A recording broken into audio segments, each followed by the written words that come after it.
Seorang wanita bernama Juniwarti, 51, ditemukan tewas diduga dibunuh suaminya, EA, 48.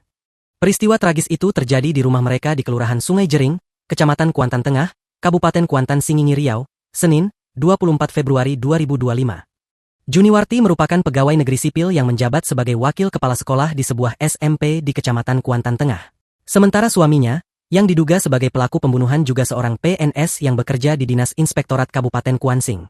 Pembunuhan ini diketahui pertama kali oleh anak korban berinisial Z, 17. Saat mengetahui ibunya tewas mengenaskan, Z langsung berteriak meminta pertolongan ke tetangganya. Kepada tetangganya, Z bahkan meminta agar ibunya dihidupkan lagi. "Kak, tolong hidupkan lagi mamak aku mau mamak aku hidup," kata tetangga korban, W, dilansir Tribun Pekanbaru.com.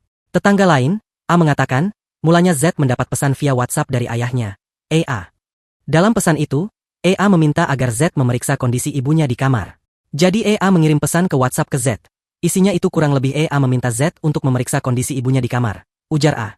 Z lantas mengecek kondisi sang ibu.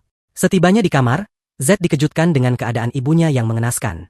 Saat ditemukan Z, Juniwarti dalam kondisi terlentang dengan luka parah di bagian leher.